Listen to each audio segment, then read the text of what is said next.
vamos desenhar um livro que todo mundo faz resenha aqui no YouTube na época de Natal. Só que nós vamos falar de um jeito diferente dele, que é o A Christmas Carol, ou como alguns chamam, um cântico ou um conto de Natal do Charles Dickens.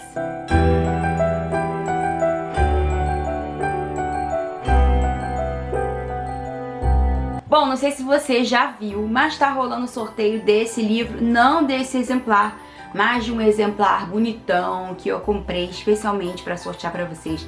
Esse exemplarzinho aqui tá aqui em casa ainda, porque eu li o conto de Natal do Dickens nessa edição aqui, que é daí de ouro.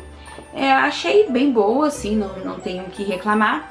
E eu li para faculdade, para matéria de literatura inglesa. E no final das contas eu tive que fazer um trabalho sobre esse livro, contextualização histórica dele. E eu queria começar sobre isso com vocês hoje, porque a história todo mundo conhece. Essa história aqui dos três fantasmas que aparecem pro velho Scrooge já foi adaptada, inclusive a Disney já fez uma adaptação em forma de desenho, onde o Scrooge era, é claro, o Sr. Patinhas. E o Mickey é o Marley, que é o funcionário do Scrooge, que sofre na mão dele. Porque esse livro é atemporal. Essa mensagem que é passada aqui é uma mensagem atemporal. Para a época ela faz muito sentido e ainda assim a mensagem continua viva até hoje e pode ser adaptada até se a gente quiser fazer uma história atual. Agora, em 2019, ela vai continuar tocando os corações das pessoas, né?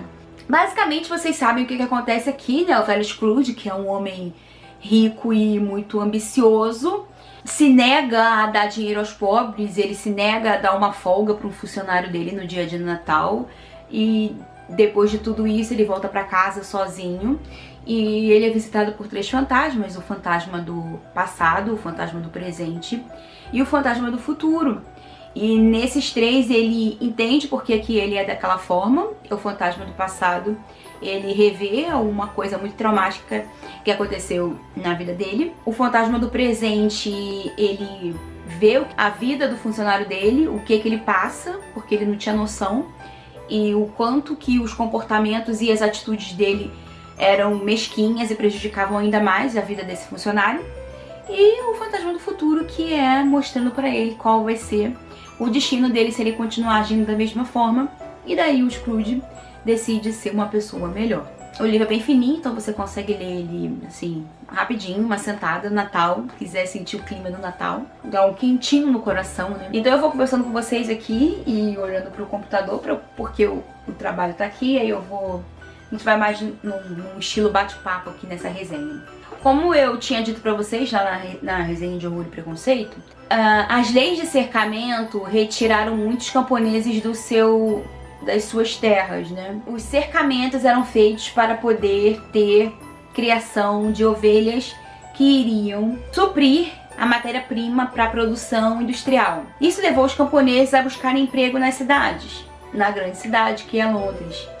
Londres ficou lotada, ficou cheia de pessoas tentando conseguir algo para trabalhar em condições subhumanas. Não existia ali leis trabalhistas, as pessoas trabalhavam muito para ganhar pouco, mas era o que tinha. Nessa época, deixa eu ler aqui porque o nome dele é gigante, é o Alex Charles Henry Claro, que era um visconde.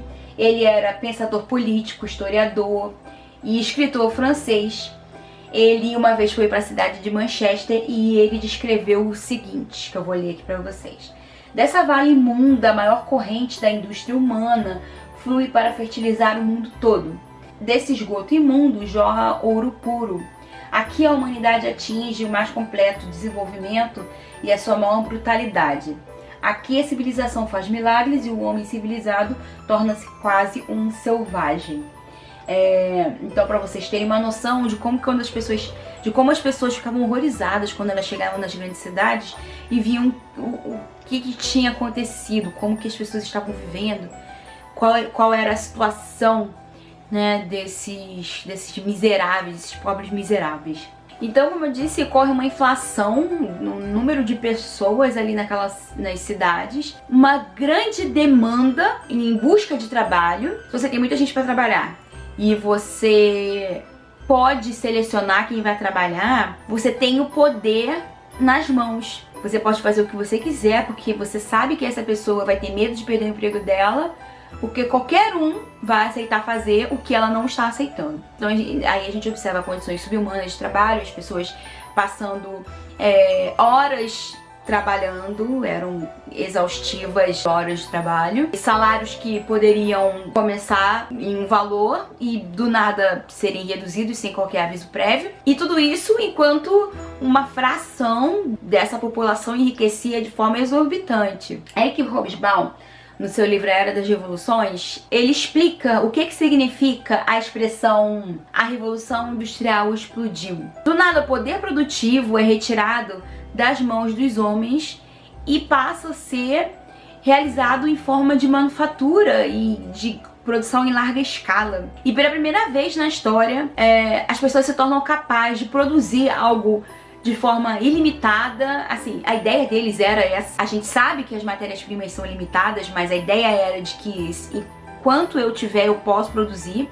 Então era matéria-prima ilimitada, a hora que eu quiser, a quantidade que eu quiser, multiplicação rápida, constante. Na década de 30, você tem uma obsessão da literatura em retratar essa nova burguesia, essa ascensão, esse momento que era até então, para algumas pessoas, algo bom, produtivo, né? Você tem ali o fim da monarquia absolutista, e aí você tem uma burguesia que também tem o poder nas mãos de escolha, de decisão, uma sociedade que começa a inverter os papéis. Você é muito mais digno pelo que você ganha a partir do seu trabalho, não pelo poder que você tem investido por alguém, por Deus ou algo do tipo, que é dado através das suas gerações, simplesmente porque você nasceu naquela família.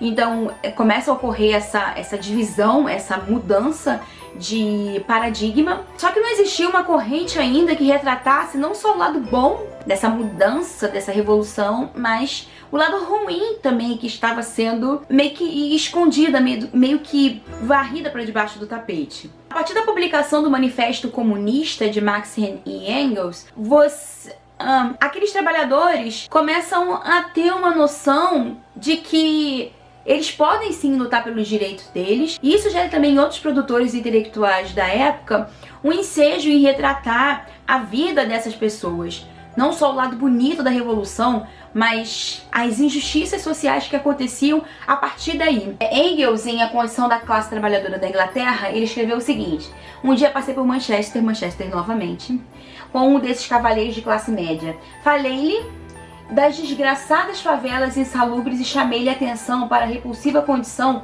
daquela parte da cidade em que moravam os trabalhadores fabris. Ele ouviu-me pacientemente e na esquina onde nos separamos comentou: e ainda assim ganham-se fortunas aqui. Ou seja, vocês acham que a burguesia estava preocupada com o que estava acontecendo com aquela população? Não, nem um pouquinho. A burguesia estava preocupada com ela mesma.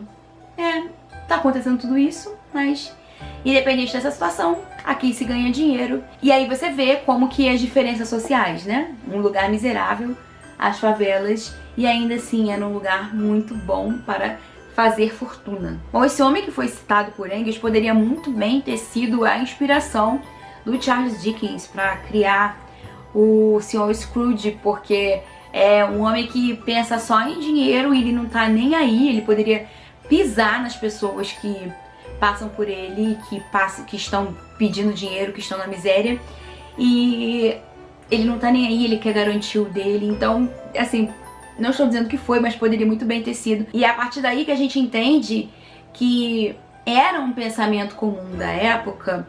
Então o Scrooge representa não uma pessoa, ele representa uma classe inteira de pessoas que tinham essa mesma consciência que ele. Hobsbawm, no livro A Era das Revoluções, que eu citei antes, que foi o livro que eu usei para basear, para fazer essa resenha, ele conta que existia um desprezo muito grande daquela população civilizada na época com relação aos miseráveis.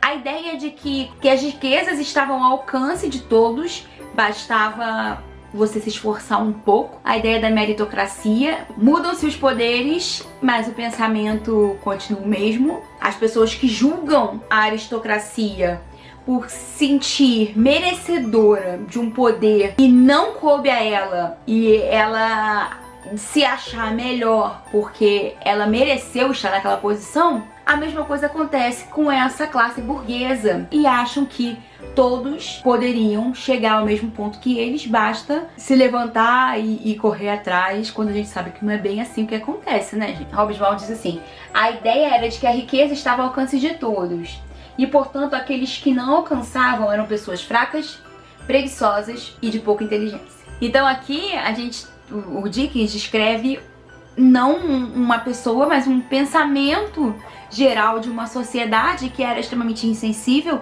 e esse pensamento era o senso comum da época, de que pessoas que não conseguiam alcançar o que eles alcançaram eram pessoas de pouca inteligência, pessoas preguiçosas, pessoas ignorantes, eram bárbaros. Aqui a gente tem um retrato bem curtinho, mas muito potente, de uma sociedade que não entendia que a riqueza que eles alcançavam era gerada a partir da miséria do outro. E tudo isso com o aval do Estado. A classe média contemporânea não percebia a incompatibilidade entre os princípios da lei e os códigos trabalhistas vigentes, tendo tais práticas de coerção, inclusive o aval do Estado. Trabalhadores que quebravam contratos de trabalho eram punidos com prisão. Empregadores que fizessem o mesmo pagavam no máximo uma multa, e multas leves.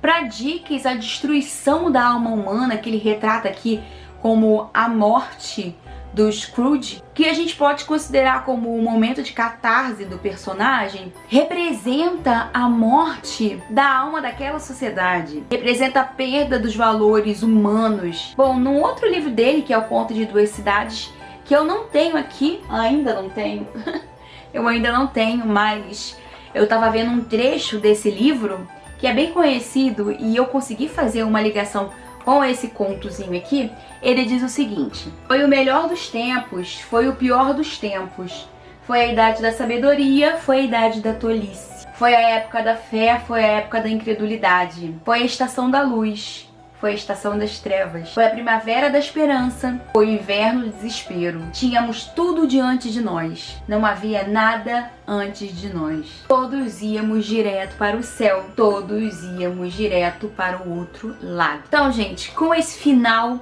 dá pra gente entender a dualidade. Eu sei que o Dickens trabalha muito com a questão da dualidade, a dualidade que se vivia na Londres, na Inglaterra, pós-revolução industrial, riquezas e miséria, produção intelectual e a falta de acesso a tudo isso. E tudo isso com um singelo conto que parece ser apenas uma coisinha boba, mas que traz em si muito significado. Espero que vocês tenham gostado dessa resenha de hoje. Eu desejo a todos vocês um Feliz Natal, de muito amor, que a gente entenda que o Natal, ele pode ser só uma data, né? Só uma data, um dia que as pessoas escolheram para comemorar. Você pode ter sua crença no Deus que você quiser ou não acreditar em Deus. O importante é que a gente entenda que é uma data focada para a gente refletir sobre o que a gente fez durante o ano, o que a gente pode melhorar como ser humano, e que apesar de todos os argumentos que você possa utilizar em dizer que é uma data que foi criada pelo sistema capitalista para gastar dinheiro, para consumo, você pode mudar isso. É só você não aderir a essa ideia do consumo, ou se aderir de forma consciente. Estar presente, isso é muito legal. Então a gente aproveita uma data para poder demonstrar para as pessoas que a gente ama o quanto que a gente se importou com elas. Não é pelo presente em si, mas é pelo trabalho de comprar, de pensar no que aquela pessoa vai gostar. Tudo isso tem uma simbologia muito grande, que não deve se ater somente à questão. A gente vive num mundo capitalista. Se a gente for pensar no consumo, então a gente não vive, não faz mais nada. Pelo menos existe uma data em que o amor é o foco. Então vamos viver esse Natal aí com a intensidade, curtindo, comendo, lendo, brincando, conversando, dormindo, descansando, passeando, fazendo o que você mais gosta nesse Natal, ao lado das pessoas que você ama, ou sozinha curtindo a sua própria pessoa, se curtindo, se dando presente, por que não? É isso, gente. Espero que vocês tenham gostado da resenha de hoje. Um Feliz Natal e até amanhã.